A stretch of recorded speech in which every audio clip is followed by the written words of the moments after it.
Ya, kita sebagai pemuda Manukan merasa senang karena bisa membuat para anak-anak ikut antusias dalam perlombaan pada hari ini.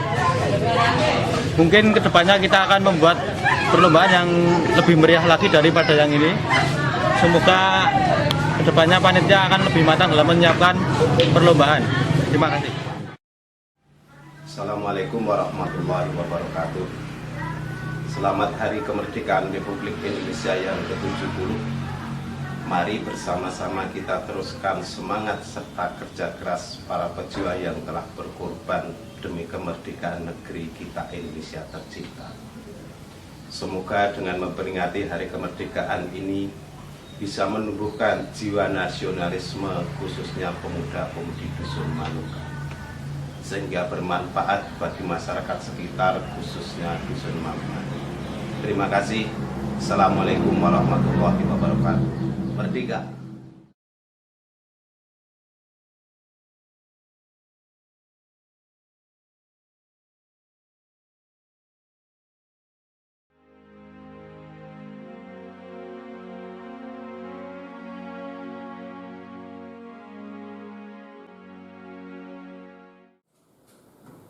Assalamualaikum warahmatullahi wabarakatuh. Ketemu lagi di Bang Pediwa YouTube channel edisi Selasa Sastra kali ini, edisi spesial 17 Agustus 2021, yaitu memperingati Hari Ulang Tahun Kemerdekaan Republik Indonesia ke-76. Pada kesempatan kali ini kita mengajak teman-teman di jejaring Selasa Sastra untuk membacakan karya puisi, baik karya puisi buatannya atau karya puisi yang mereka pilih mengisi agenda Selasa Sastra spesial edisi Merah Putih. Terima kasih kepada Bu Sutinem, kepada Bu Siti Dwi, kemudian Ibu Spinasari, Reza Ika Rahman, dan teman-teman semuanya yang telah membacakan puisi atau cerpen atau berhappening art pada kesempatan malam hari ini yang kita saksikan secara bersama-sama.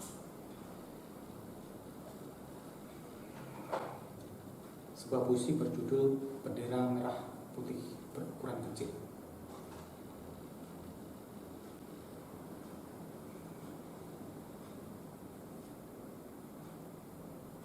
Semalam ketika kami berjalan-jalan sekeluarga, lampu kelap-kelip sudah mulai dipasang. Selama ini jalanan langgar kini mulai bercahaya, meskipun kerlip-kerlip di sepanjang lorong-lorong kampung dan kota yang lampunya mulai meredup. Semalam kami berjalan-jalan menelusuri liku-liku berjalan aspal di kota, jalan cordoh di kampung-kampung. Sesekali lampu berkelip dipasang oleh para warga. Bendera-bendera, umbul-umbul terpasang memayungi jalan. Anakku, tiba-tiba ia menjerit, "Ayah, ayah, tolong belikan bendera merah putih, tolong berikan satu, ayah, tolong."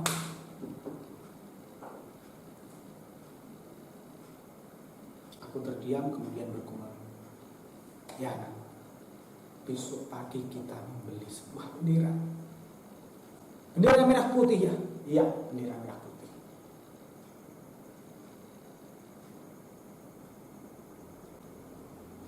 Begitulah permintaan anak perempuanku sampai kami pulang ke rumah. Tiba di rumah, aku berdialog dengan ibunya. "Berapa mau dikandungku? Sudahkah aku bayar iuran PAM? Sudahkah listrik dibayar? Sudahkah kredit dibayar? Sudahkah utang-utang dibayar?" Istriku menggeleng. Kemudian aku berpaling dan membuka dompet. 7.000 perak. 7.000 rupiah.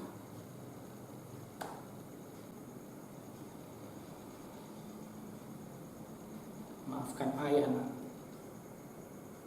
Kemungkinan besok ayahmu tak bisa memberikanmu, tak bisa membelikanmu sebuah bendera merah putih. Maafkan ayah.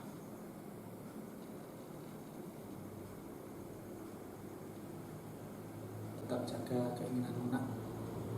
17 tahun depan, 17 Agustus tahun depan, semoga ayah mampu memberikannya. Semoga ayah mampu memberikannya. Bantul, 16 Agustus 2021. Dan teman-teman semuanya, silakan untuk segera menikmati sajian Selasa Sastra pada edisi malam hari ini. Salam sastra, tetap jaga kesehatan, dan tetap berkarya.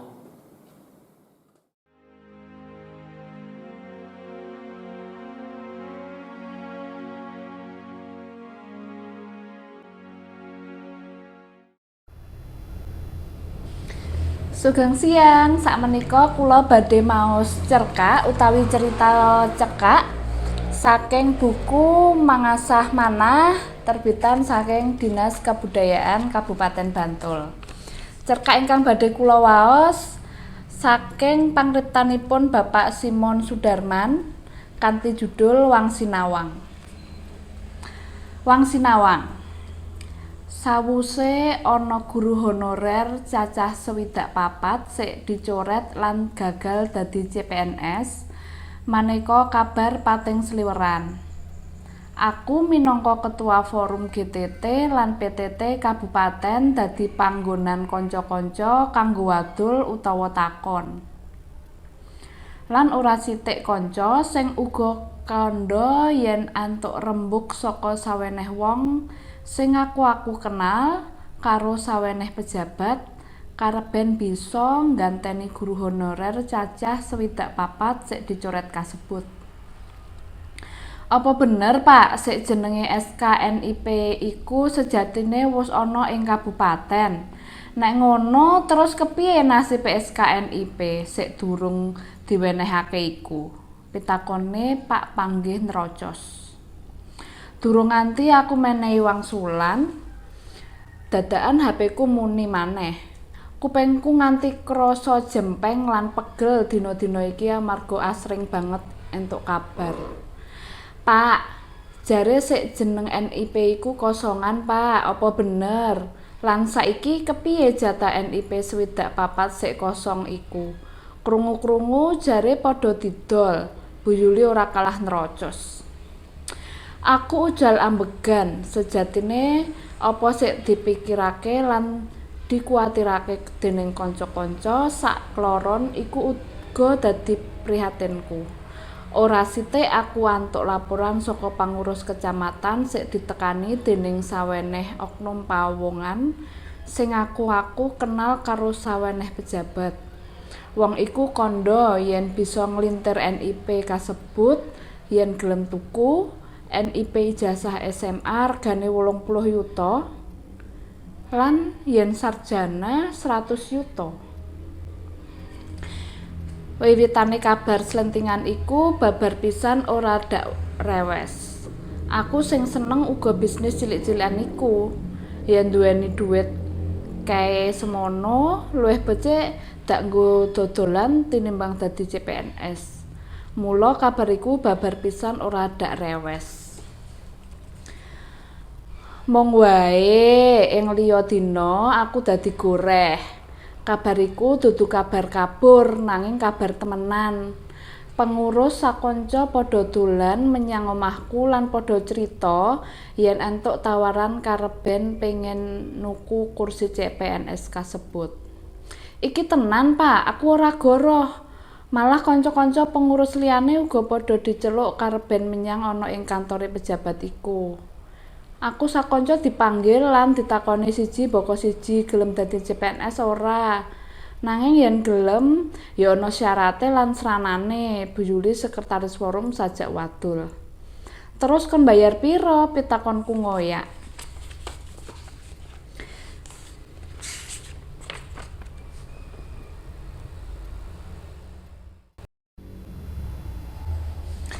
Sugeng sonten sakmenika kula badhe maos buku Memetri Pakerti saking Dinas Kebudayaan Kabupaten Bantul. Buku sakmenika buku Kembang Setaman Antologi Geguritan. Ingkang badhe kula waos geguritan pangriptanipun Bapak Supriyadi kanthi judul Iki Jaman Apa. Iki jaman apa? Wong arep salaman ora wani, wong arep kumpulan ora wani, wong arep ngibadah ora wani, wong arep lelungan ora wani. Kantor sepi, sekolah sepi, warung sepi, dalan sepi, papan pangibadahan sepi, menawa lokalisasi ya sepi. Kabeh-kabeh sarwa mamang. Ewuh lan pakewuh. Kawatir ketar-ketir, bingung lan linglung, pranatan dadi owah, kawicaksanan uga owah, akeh kang wedi mati, banjur kebak pangati-ati. Corona wis gawe geger wong sak donya. Akeh kang lara, akeh kang pralaya, ora enom, ora tuwa, ora pejabat, ora rakyat kang lena bisa sekarat. Ayo padha njaga supaya owal saka lelara. Aduh Gusti nyuwun pangaksama mring paduka kawula sejo, mugia tinebihna saking bebaya, saking sesakit tumuli sirna, saking kodrat irodat paduka, mugi paduka rena. Makaten matur nuwun.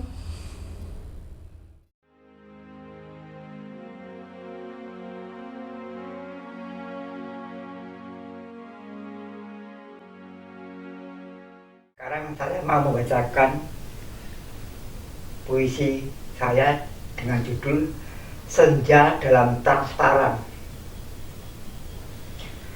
Membawa kabar mentari tentang apa yang telah dilakukan dalam sukaria musik klasik berdendang riang, dalam datar mendendangkan lagu kenangan, hari-hari yang selalu mengingatkan seluruh kenangan menuju tenang, tak terlupakan dalam sepi menggelayut, menerawang jauh menuju jangkauan, melihat dulu dan kini perbedaan menjorok. Entahlah, gunung, lembah, tegalan sawah sebagian menghilang, tergerus keadaan, kurang memandang masa depan.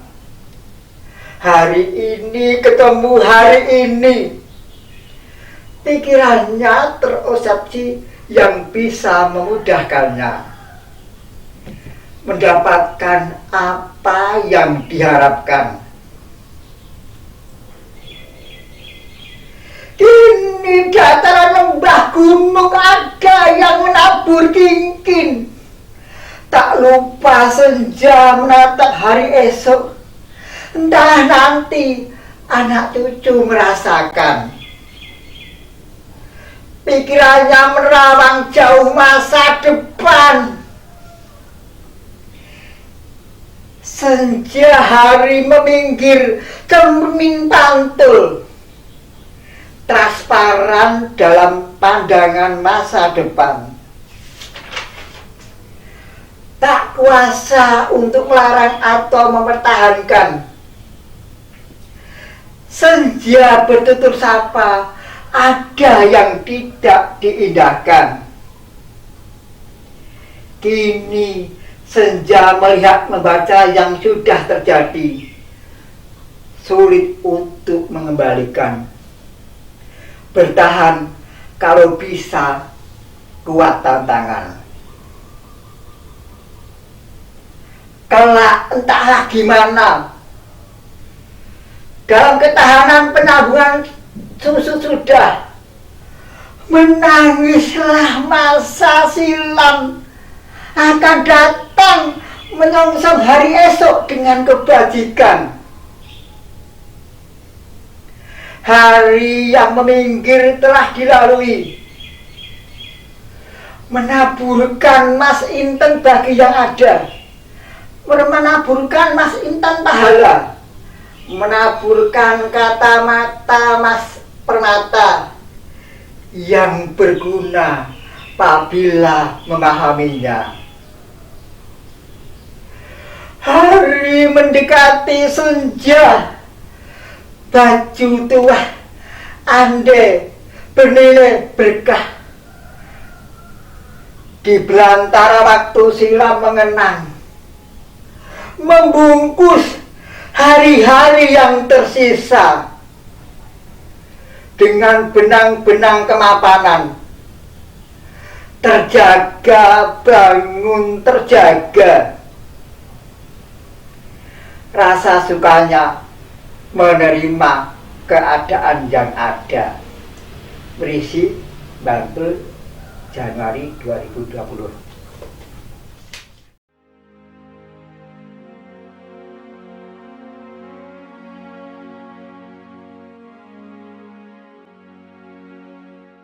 Kamera rolling action.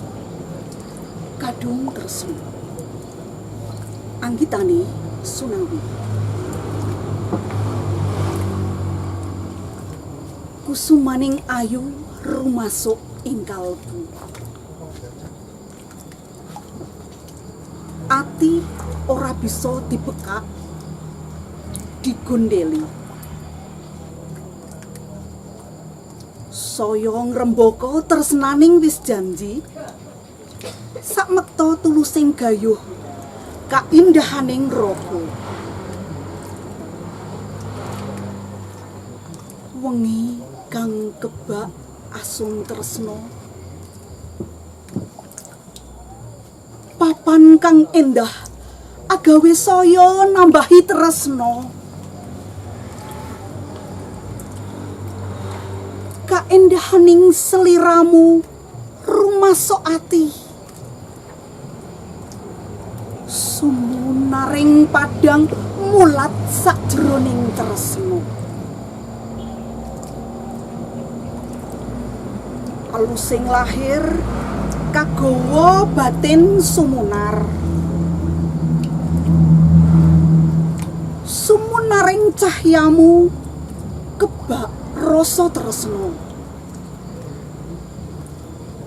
Banjur bisa karasa, bisa ngrasakake asem pahit, legi madu gurih asin dirasakake. Kepriye maneh tresna digawa tekan wektu lingsir. Kadunge tresna ora uwal saka prajanji, sanajan kadung wis lingsir beda rasane. Nemu apa sing aweh sumunaraning katresnan.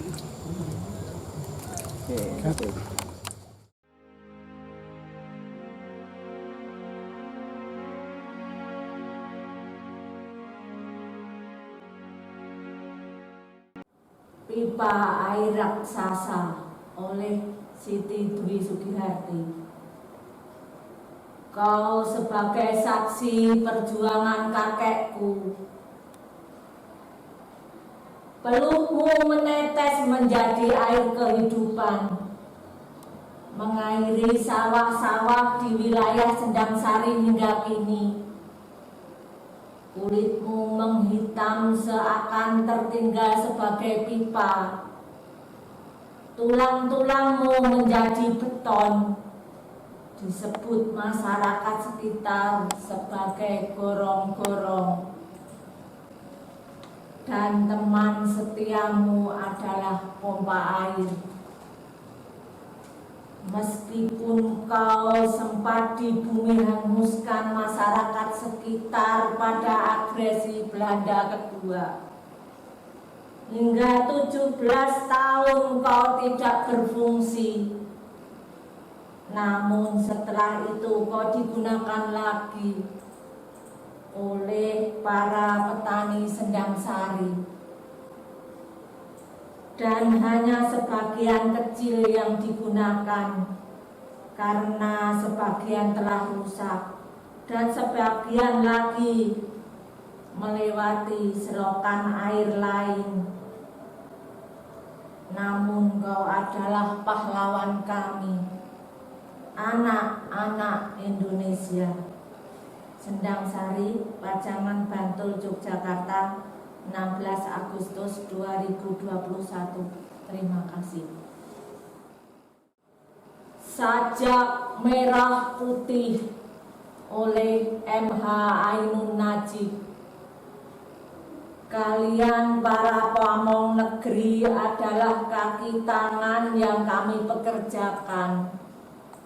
Kami yang berwenang memilih dan menobatkan kalian, serta kalian pula yang berhak menyuruh kalian turun dari singgasana.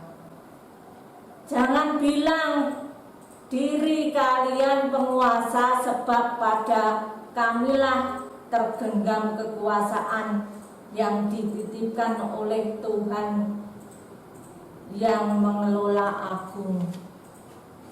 Jangan sebut diri kalian pemimpin, karena kalian hanya petugas dan kepemimpinan kami atas tanah dan air negeri ini. Kami para pamong negeri adalah kaki tangan yang kami bela dan kasihi. Selalu kami bersihkan debu setan di balik kuku-kuku kalian yang akan kami potong kalau terlalu panjang. Jika ada siapapun yang hendak menghilangkan satu jari saja pun, kami akan bergulak.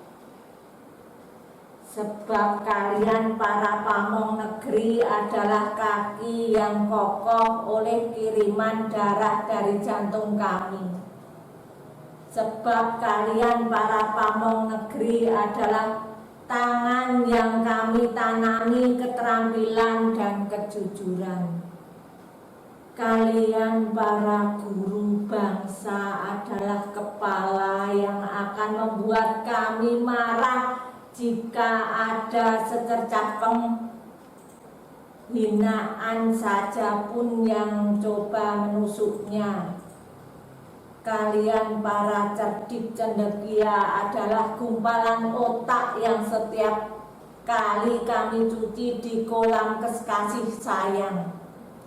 Kalian para alim ulama adalah hati sanubari yang kami peluk cium sepanjang zaman karena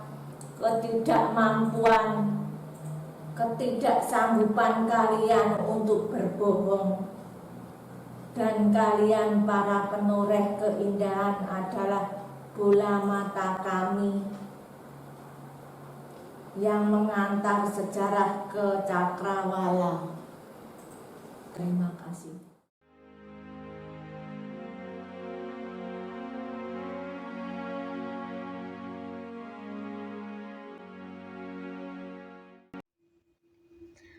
Merdeka, merdeka, merdeka.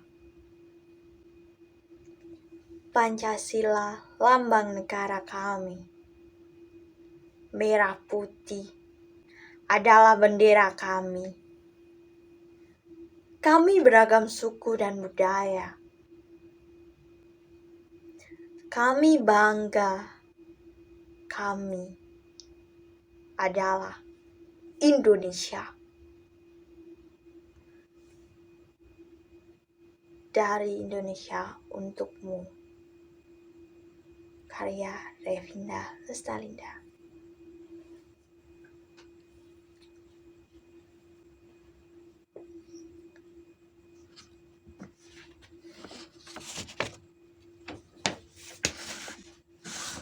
Alasan berubahku.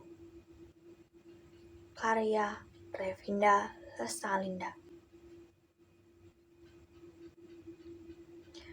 Mungkin kamu menyukai perilakuku, menyukai kegiatanku, menyukai kemampuanku. Namun, aku lelah dengan duniaku. Aku ingin keluar dari zona ini. Aku ingin hanya memperlihatkan kepadamu. Lika-liku sengaja ku terjang untuk memperlihatkan pada duniaku. Aku sangat menginginkan aku dikenal banyak orang di dunia.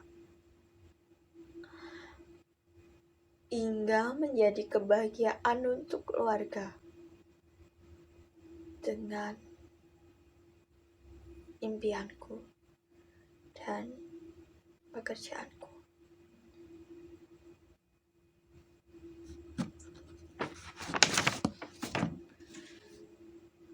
Manusia Setengah Gila, karya Revinda Lestalinda.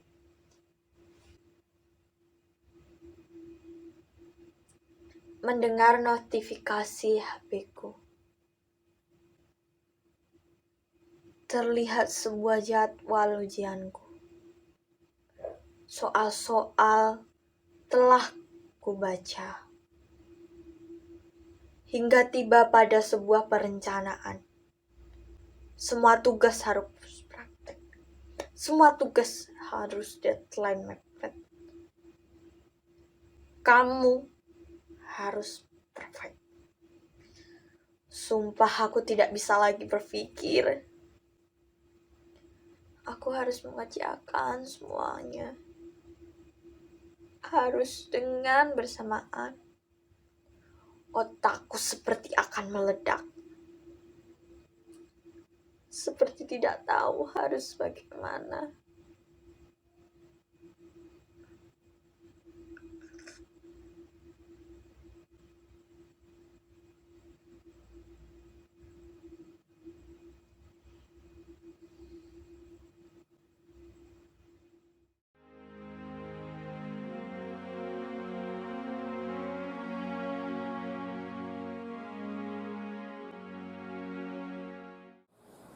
Pahlawan, karya Linus Suryadi Agi. Mereka kepingin dapat pegangan. Tiap kali jatuh, bangkit gugup.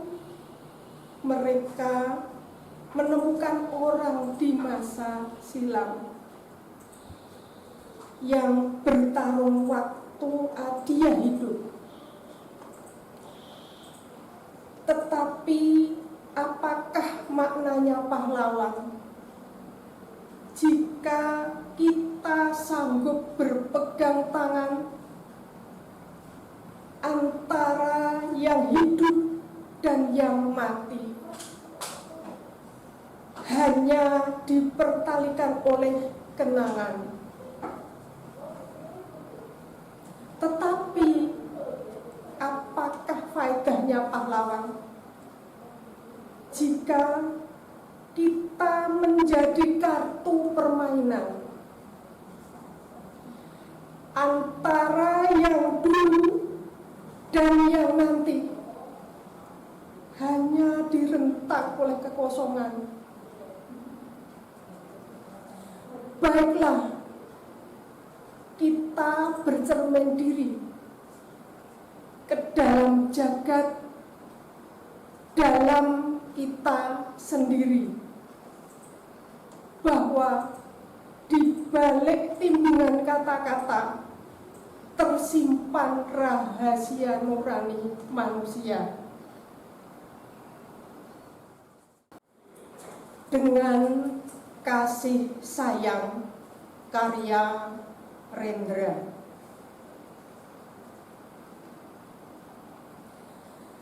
Dengan kasih sayang, kita simpan bedil dan kelewat punahlah gairah pada darat. Jangan dibunuh para lintah darat. Ciumlah mesra anak jadah tak berayah, dan sumbatlah jarimu pada mulut peletupan. Karena darah para bajak dan perompak akan mudah mendidih oleh pelor. Mereka bukan tapir atau badak, hatinya pun berurusan dengan cinta kasih. Seperti jendela terbuka bagi angin sejuk. Kita yang sering kehabisan cinta untuk mereka, cuma membenci yang nampak rompak. Hati tak bisa berpelukan dengan hati mereka, terlampau terbatas pada lahiriah masing pihak. Lahiriah yang terlalu banyak meminta terhadap sajak yang paling utopis. Bacalah dengan senyuman yang sabar. Jangan dibenci kaum pembunuh. Jangan dibiarkan bayi mati sendiri. Kere-kere jangan mengemis lagi. Dan terhadap penjahat yang paling laknat, pandanglah dari jendela hati yang bersih. Terima kasih.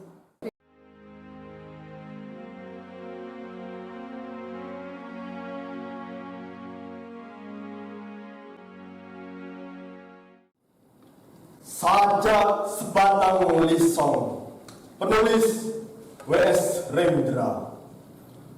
Menghisap sebatang lisong, melihat Indonesia Raya, mendengar 130 juta rakyat, dan di langit 2-3 cukong mengangkang perak di atas kepala mereka.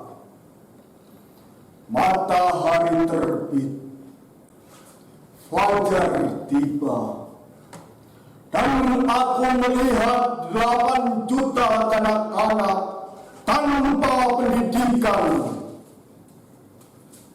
Aku bertanya, tetapi pertanyaan-pertanyaanku membentur meja kekuasaan yang macet dan papan tulis para pendidik yang terlepas dari persoalan kehidupan.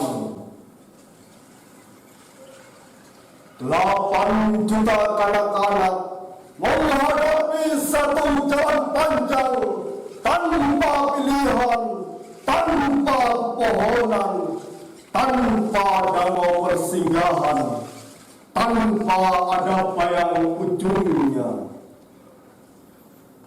Menghisap udara yang disemprot deodoran, aku melihat sarjana-sarjana menganggur berpuluh di jalan raya. Aku melihat wanita bunting antri uang pensiunan. Dan di langit para teknokrat berkata bahwa bangsa kita adalah bangsa yang malas, bahwa bangsa mesti dibangun, mesti di-upgrade, disesuaikan dengan teknologi yang diimpor. Gunung-gunung berjuang, langit pesta warna di dalam sejakala, dan aku melihat protes-protes yang terpendam, terhimpit di bawah tilang. Aku bertanya, tetapi pertanyaanku membentur jidat penyair-penyair salam yang bersajak tentang anggur dan rembulan. Sementara ketidakadilan terjadi di sampingnya, dan 8 juta kanak-kanak tanpa pendidikan termangu-mangu di kaki Dewi Kesenian. Bunga-bunga bangsa tahun depan berkunang-kunang pada matanya di bawah iklan berlampu neon.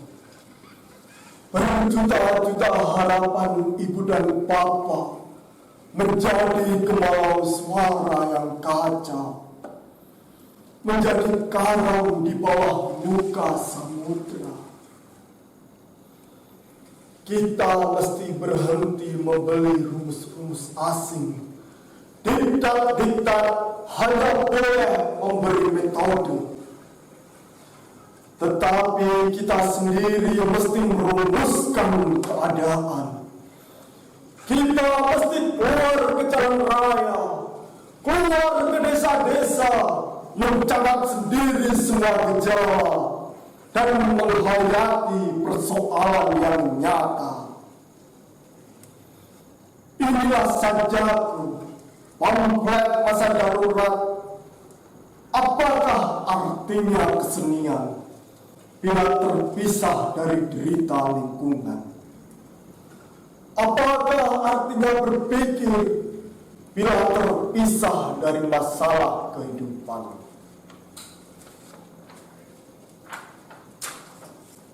Terima kasih. Sajak seorang tua di bawah pohon. Penulis W.S. Rendra.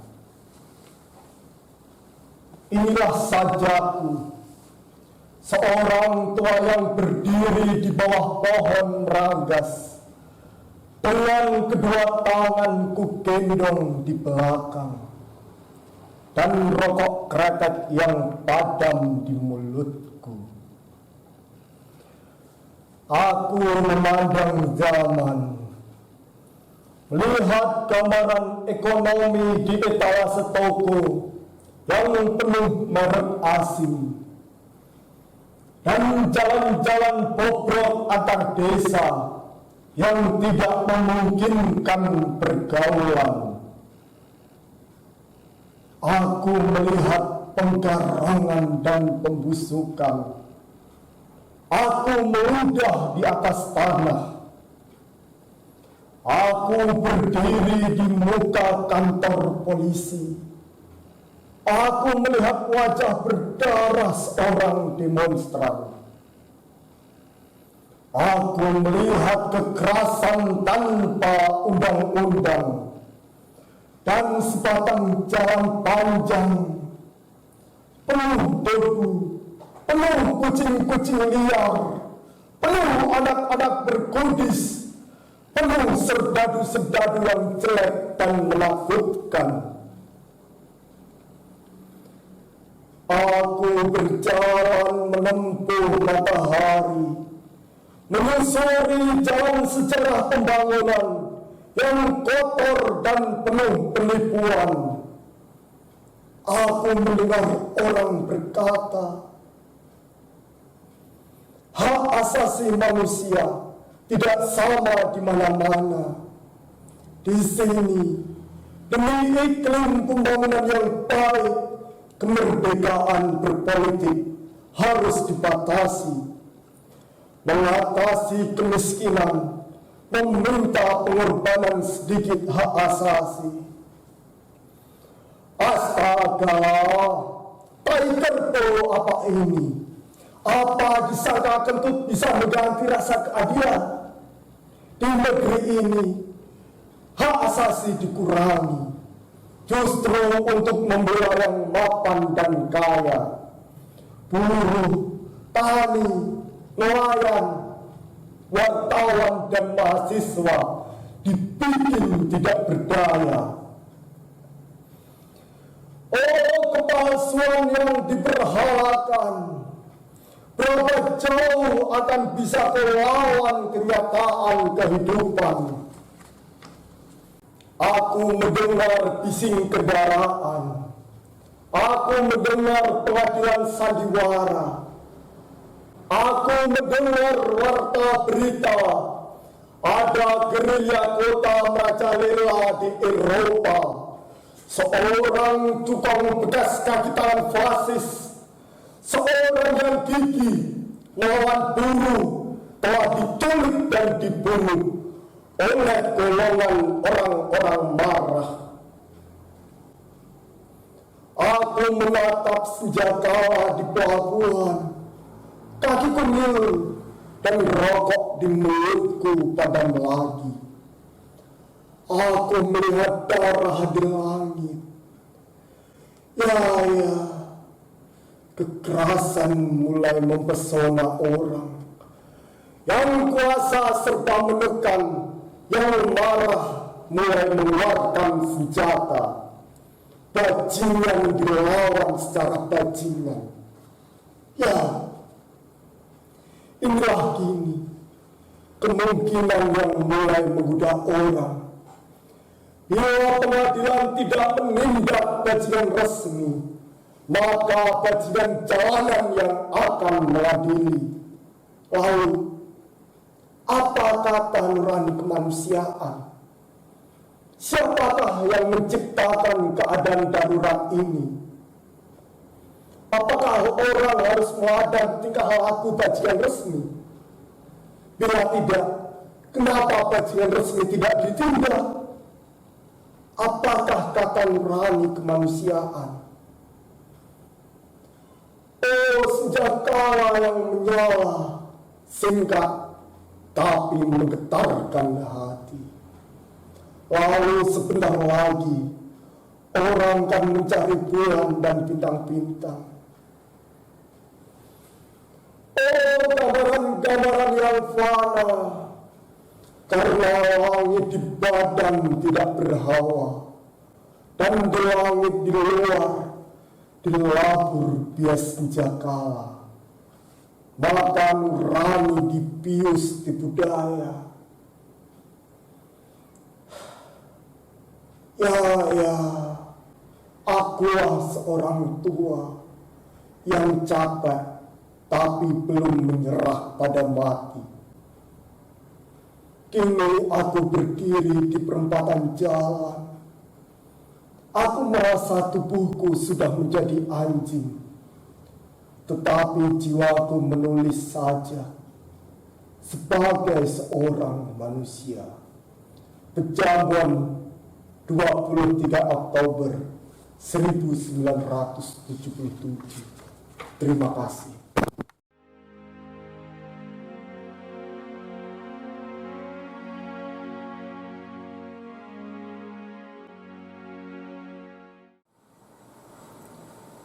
Kita adalah pemilik sah republik ini. Penulis Taufik Ismail. Tidak ada pilihan lain. Kita harus berjalan terus. Karena berhenti atau mundur berarti hancur. Apakah akan kita jual keyakinan kita dalam pengabdian tanpa harga? Akankah maukah kita duduk satu meja dengan para pembunuh tahun yang lalu? Dalam setiap kalimat yang berakhiran, "Dulu tuanku," tidak ada lagi pilihan lain. Kita harus berjalan terus. Kita adalah manusia bermata sayu yang di tepi jalan mengacungkan tangan untuk oplet dan bus yang penuh. Kita adalah berpuluh juta yang bertahun hidup sengsara, dipukul banjir, gunung api, kutub dan hama. Kita yang tidak punya kepentingan dengan 1000 slogan dan 1000 pengeras suara yang hampa suara. Tidak ada lagi pilihan lain. Kita harus berjalan terus. 1966. Diponegoro. Penulis Khairil Anwar. Di masa pembangunan ini, Tuan hidup kembali dan bara kagum menjadi api. Di depan sekali Tuan menanti, tak gentar, lawan banyaknya 100 kali. Pedang di kanan, keris di kiri, berselempang semangat yang tak bisa mati. Maju, ini barisan tak bergenderang berpalu. Kepercayaan tanda menyerbu. Sekali berarti, sudah itu mati. Maju, bagimu negeri, menyediakan api, punah di atas menghambat, inasa di atas ditindak. Sungguh pun dalam ajal baru tercapai, jika hidup harus merasai. Maju, serbu, serang, terjang. Februari 1943.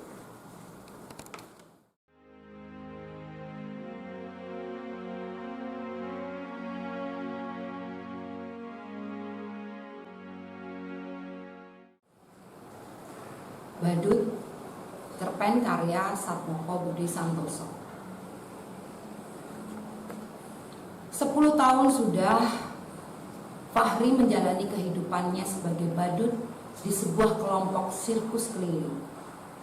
Dari kota ke kota, Fahri dan kelompoknya setia mengais rezeki. Banyak orang mengenal nama Fahri karena kelompok sirkus itu juga kerap muncul di koran. Formasi para pemainnya, nama dan perannya tentu saja diingat baik, lekat di hati masyarakat. Tentu juga banyak aksi dalam sirkus keliling itu yang ditunggu-tunggu. Ada atraksi menegangkan antara orang dan harimau, orang dan ular, orang dan gajah, orang dan lingkaran api dan sebagainya.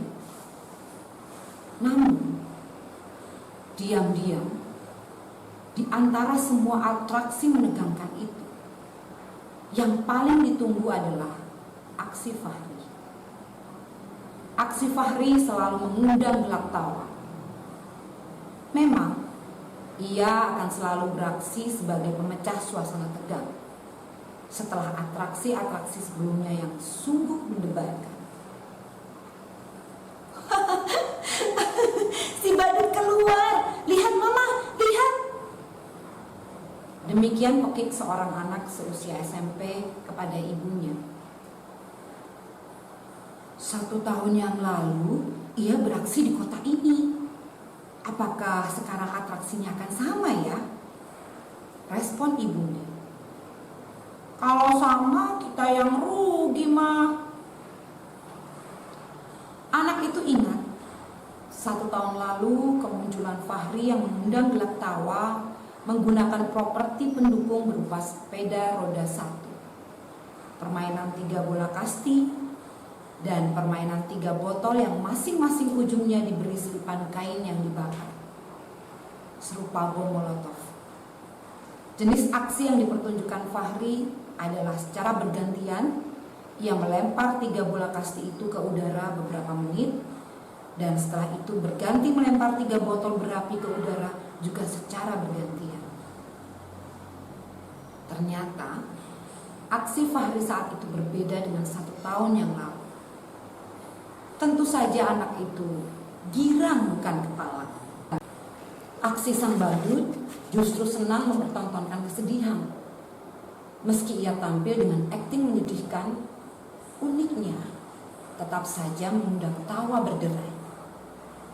Ya, Fahri pun tampil tanpa hidung khas badut yang berwarna merah menyala. Ia merengek-rengek. Dengan bahasa isyarat tangan dan seluruh anggota tubuh, ia memberitahu penonton bahwa ia telah kehilangan hidung khasnya. Penonton tentu saja mudah mencerna apa maksudnya. Penonton ada yang merespon gaya berkomunikasi Fahri dengan berdiri, ada yang menunjuk ke pantat, yang artinya hidung khas Fahri cuma hilang terselip di pantat. Ketika ada yang merespon seperti itu, Fahri pun sibuk mencari ke arah pantatnya yang besar, sebesar 3 bantal. Ternyata tidak ada. ia kembali bersedih.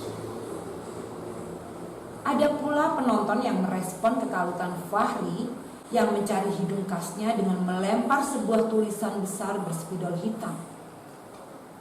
Fahri pun membuka kertas itu. Isinya, "Jangan sedih wahai badut, aku belikan yang baru ya." Fahri menunjukkan tulisan besar itu kepada khalayak. Sontak para penonton berteriak, "Ya, kami belikan yang baru, oke?" Fahri malah merespon dengan gelengan kepala.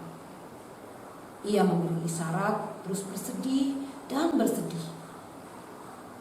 Namun penonton tentu tetap menganggapnya sebagai kelucuan. Rupanya diam-diam banyak orang yang kecewa dengan aksi Fahri saat itu. Karena ia hanya beraksi satu gaya saja. Salah satu yang kecewa berat dan ia tunjukkan rasa kecewanya adalah si anak yang mania terhadap aksi si badut itu. "Mama, aksi si badut ini berbeda dengan 1 tahun lalu. Lebih sedikit, cuma 1. Padahal dulu pakai bola dan botol segala. Jadi kita rugi dong." "Iya Mama." "Wah, 150.000 tiketnya. Tapi ya lumayan lah ya, daripada si badut tidak muncul. Satu gaya dalam beraksi nggak apa-apalah." Usai pertunjukan, si anak minta diantar ibunya menemui Fahri di belakang panggung. Ia ingin selfie bersama si badut. Sesampai di rumah, pastilah anak itu menceritakan pengalamannya menonton sirkus kepada teman-teman sepermainannya. Sebagian besar dari teman-temannya kebetulan belum pernah menonton sirkus. Maklum, miskin. Pastilah daripada untuk membeli tiket yang tergolong mahal, bisa untuk menyambung kebutuhan hidup sehari-hari. "Wah, aku penasaran sekali dengan si badut itu. Tapi orang tuaku jelas tidak akan mampu membelikan tiket semahal itu. Beli sepatu saja selalu yang murah." Demikian tanggapan salah satu seorang anak. "Tapi kok bisa membaca mengenai badut dan sirkus itu di koran? Biasanya setelah tampil mereka akan muncul di koran. Coba besok baca koran di sini ya." Sergah si anak yang sudah menonton pertunjukan sirkus itu. Sang ibu pun mendengar percakapan anak-anak itu di rumahnya. Ia terharu. Wah, anak-anak SMP sekarang sudah cerdas dalam mengatasi rasa penasarannya. Dulu, meski SMP sama dengan mereka, rasanya aku tidak secerdas itu. Demikian gumam sang ibu. Keesokan harinya, sebuah koran lokal memuat mengenai pertunjukan sirkus itu. Sambil berkerumun, banyak anak membaca koran. Penuh rasa ingin tahu mengenali profil sirkus yang tampil di kota mereka. "Wah, iya nih, benar yang kamu ceritakan kemarin itu. Si badut itu tampil tanpa hidungnya yang khas," ujar salah seorang anak. Tunggu. Ternyata ini nih baca. Menarik pengakuannya. Hidung khasnya memang benar-benar hilang ketika mau tampil. Jadi bukan dibuat-buat, kata seorang anak lagi. "Iya, kemarin kau bilang ia hanya pura-pura, ternyata sungguhan," imbuh anak lainnya. "Coba aku baca dulu, aku belum cermat sih," kata satu-satunya anak yang kemarin telah melihat pertunjukan sirkus. "Wah, seru juga. Ternyata tidak hanya hidung khasnya yang hilang ya. Dia juga kehilangan semua barang yang akan digunakan dalam pertunjukan. Ia sedianya akan tampil dengan atraksi 2 kipas raksasa loh, sepeda roda 3 dan 3 tupai. Wah, semuanya hilang dicuri orang. Kasihan sekali. Lihat tuh, lihat judul beritanya. Badut yang teraniaya. Badut itu merasakan kesedihan yang mendalam karena barang-barangnya hilang dan ia bawa kesedihannya ke arena pertunjukan. Sebegitu penasaran dengan keriuhan anak-anak yang sedang berkerumun membaca koran, si ibu yang sempat mendampingi menonton pertunjukan sirkus itu ikut nimbrung membaca koran. Wah, pantesan ia bisa tampil dengan sangat sedih. Rupanya ia sangat menghayati rasa sedih atas kehilangan barang-barang yang mestinya ia gunakan untuk tampil. Begitu respon saya. Sudahlah, yang penting kalian semua sudah tahu mengenai pertunjukan sirkus itu. Semoga tahun depan mereka akan kembali datang ke kota kita, ya, dan akan tampil dengan tanpa kehilangan barang-barang penting untuk beraksi. Ibu berjanji, kelak jika mereka pentas lagi di kota kita, kalian semua akan ibu traktir nonton. Anak-anak itu pun memekik bersama. Mereka bersorak, bahagia bersama, meskipun masih hanya menggenggam harapan semata. Di malam hari, si anak yang sempat menonton pertunjukan sirkus itu ternyata masih kepikiran dengan berita yang dibacanya dari koran di siang hari. Sialan. Di mana-mana yang namanya aksi pencuri selalu saja membuat sedih. Bangsat. Kasihan benar si badut itu. Demikian si anak itu mengumpat di dalam hati. Syukurlah, ia ternyata menyimpan dengan baik nomor ponsel yang sempat dimintanya ketika ia foto selfie bareng si badut seusai pertunjukan. Ia kirimkan SMS kepada si badut sebagai bukti rasa perhatiannya yang dalam. Pak Fahri yang baik, saya telah membaca cerita Bapak di koran mengenai barang-barang Bapak yang hilang untuk pertunjukan sirkus itu. Saya juga ikut sedih, Pak. Padahal jika barang-barang itu tidak hilang, saya yakin Bapak bisa tampil lebih memukau, lebih lucu, lebih mengundang tawa. Terus terang, bagi saya, hanya kemunculan Bapak yang saya tunggu-tunggu. Atraksi lainnya, maaf, saya kurang suka. Karena cenderung hanya menyiksa binatang, Pak. Menyuruh ini, itu. Padahal belum tentu ia mau. Penampilan Bapak juga lebih banyak tanpa binatang. Kalaupun pakai binatang, Bapak saya lihat tidak menyiksa mereka. Salam hormat saya.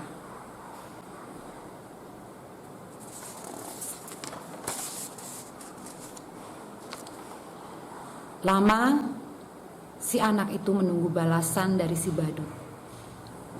Barulah setelah sekitar 10 menit seusai SMS, si anak itu mendapatkan balasan.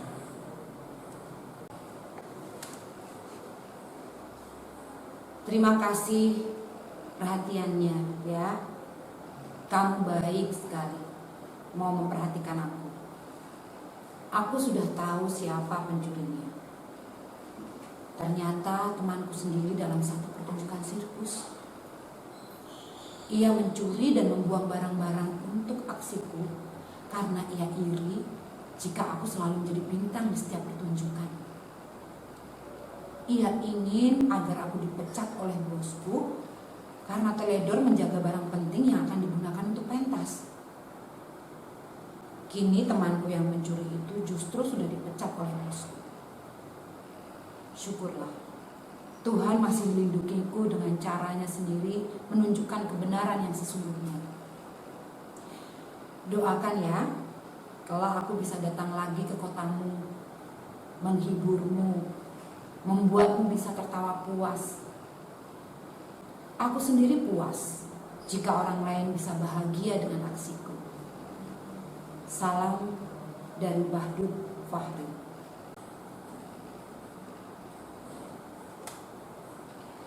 Anak itu pun lega sudah mendapatkan balasan SMS dari badut pujaan hatinya. Ia hanya bisa prihatin. Dalam satu kelompok, antar teman saja bisa saling menjatuhkan. Ternyata itu tidak hanya kudapati di sekolahku. Alat tulisku sering dicuri karena si pencuri tidak ingin bersaing nilainya olehku. Sebelum tidur, anak itu mendoakan agar badut pujaan hatinya selalu dilindungi Tuhan di setiap langkahnya. Dijauhkan dari fitnah yang keji, dimudahkan segala rezekinya. Sempat terlintas dalam angan-angannya, ia bercita-cita menjadi seorang badut juga. Bukan polisi, bukan tentara, bukan politisi. Tapi ia pun sadar, cita-cita yang dibayangkannya masih dapat berubah setiap saat. Ia sendiri belum begitu yakin dengan cita-citanya kelak mau jadi seperti apa. Terima kasih.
Indonesia,